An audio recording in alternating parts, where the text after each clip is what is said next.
before you install the top bunks,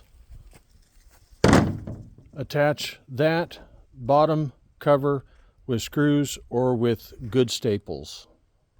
Okay, the wall cleats that support the upper bunks are labeled A and B. B is on the far right, A is on the far left, and the wall cleats, this is a bed set cleat, the wall cleat sits at the same height up against the wall all the way down, and that's the first thing you'll do is you'll set either the right or the left, far left, H together and up into place.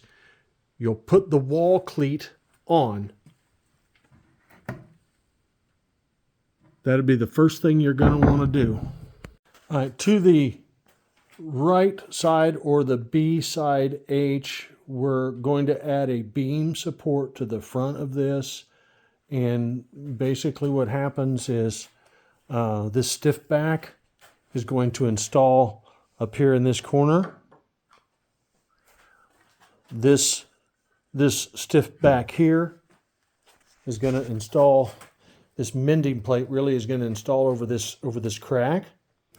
You're going to put screws in both sides all the way down. And then install the bed support, and the paint where it's painted, that should be right at the 61 inches.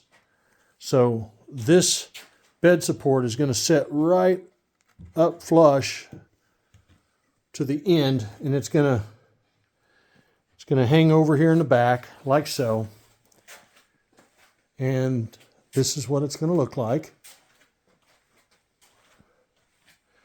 And then what's going to happen is this other piece that you're getting ready to see how to put it on, it's going to flip, this whole piece is going to flip over to where you set it on its face on something soft. And then this other piece is going to install to the back of it. And of course the painted sides are all going to match. You'll see here in just a second in the next video. This is how to put the H's together like they are right now.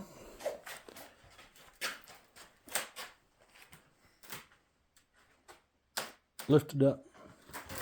There you go.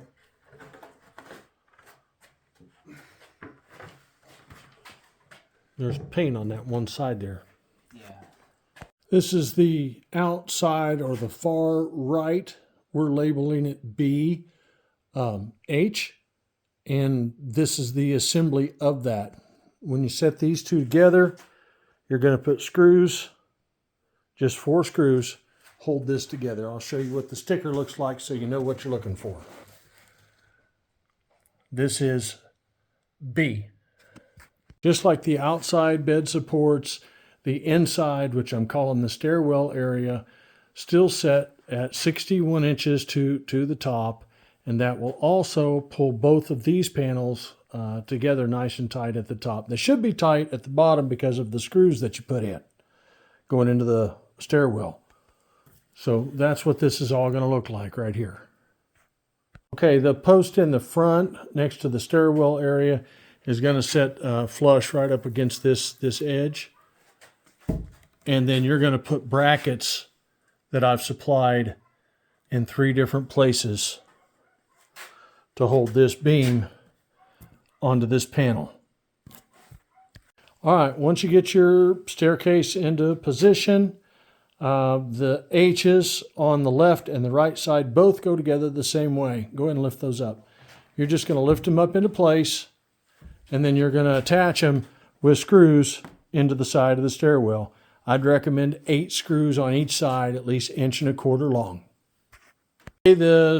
The treads and risers have all been set into place. I've just put a couple tacks in each one. You're going to want to screw this down, the treads and the risers. And the reason why it's done this way is if you had to make an adjustment in the width of the bed, this is where it's done. You just simply would take the treads and risers off and adjust the 2x4s that are underneath there and cut everything down proportionately, and you could narrow the staircase down to a 15-inch if you needed to. Or you could look at it and go, you know what, I'd rather this be a 30-inch, and you can just make all new treads and risers. This should do you an adequate job, though. Just make sure and trim the top edge and the front edge. One of the last things you'll do is trim the top of the H's. You can just set your trim on top, mark it, cut it to length.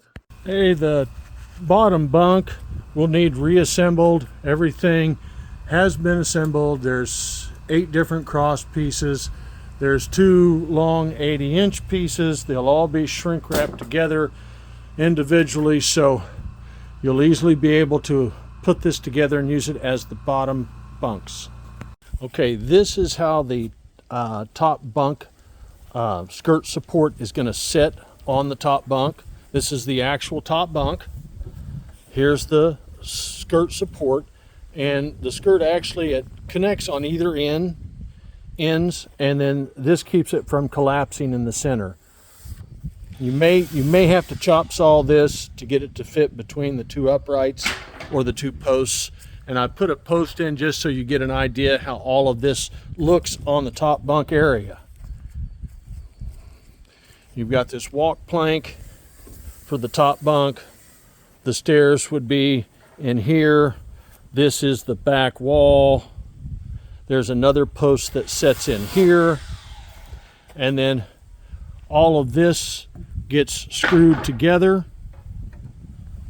There's a bottom bunkie cover that sets underneath this and underneath this. And then this entire piece here, all along here, gets screwed into the wall, into studs. Now, after you get the H's on the far right and the far left made, and you get everything done, you can use this flat trim to go above the bed set and cover the cracks on the inside of the bunk. This piece with the notches out, these notches are actually made for the posts that go to the back of the bed set.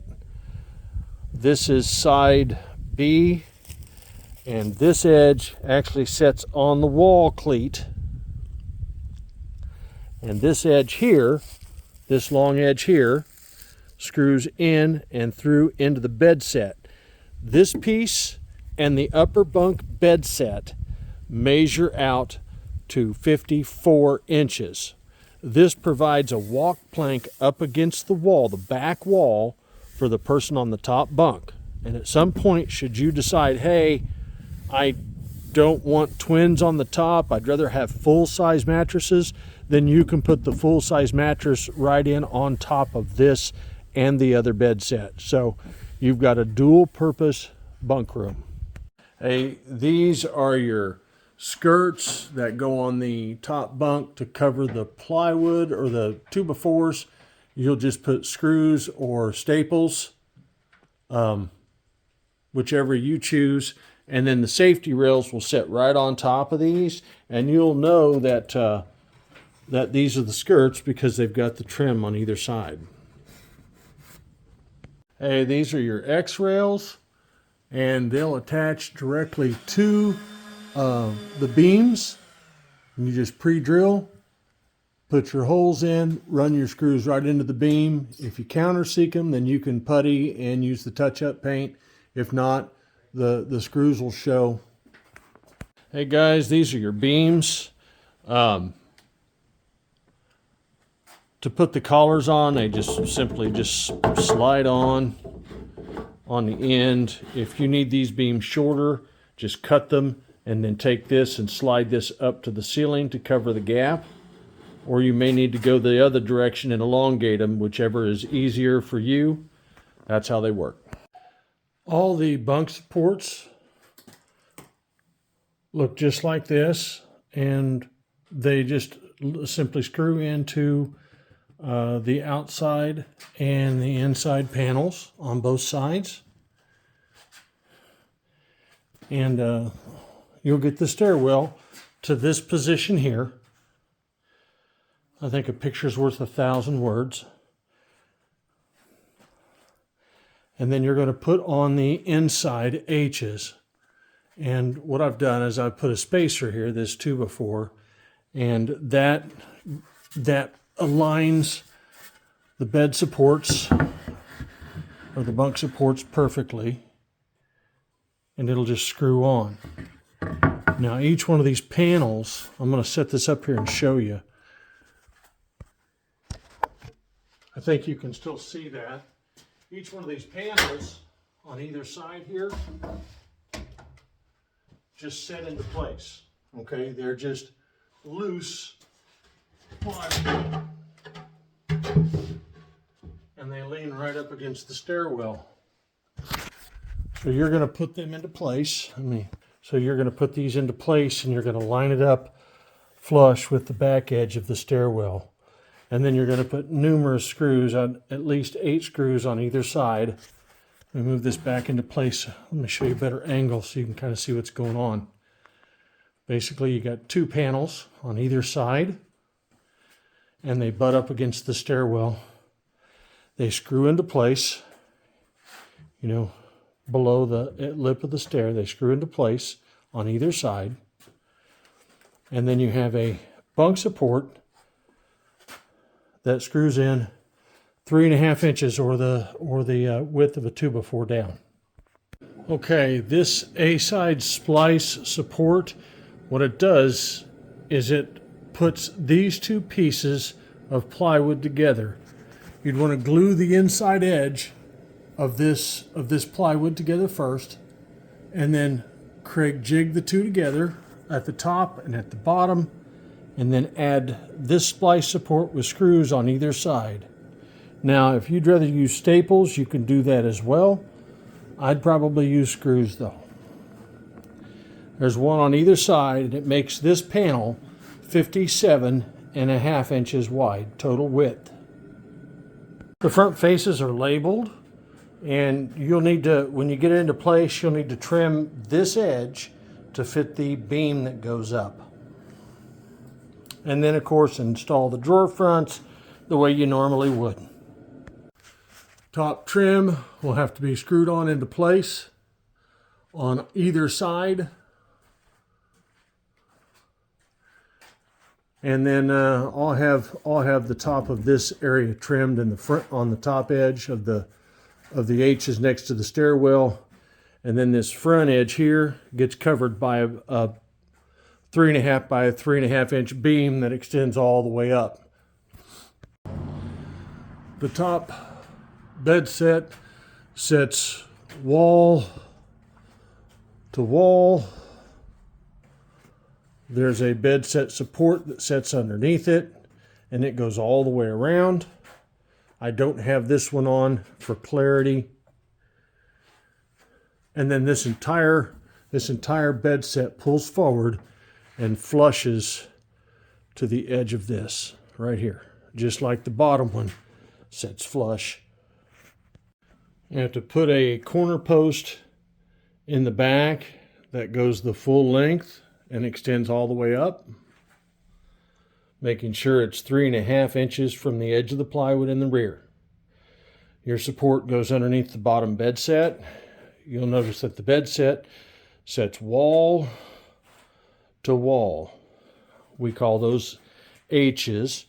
And then this drawer bottom here with the drawers in it, it's going to set flush with the front of the bed set. And all of these 2 pieces here are going to set flush with the edge of this plywood. Does that make sense? When you're done building the bunks, 2 of these will go on the top 2 bunks, and 2 of these with the wider sheets with the narrow pieces will go on the bottom. And all that does is distribute the weight from the mattress through the bunkie cover, through the studs,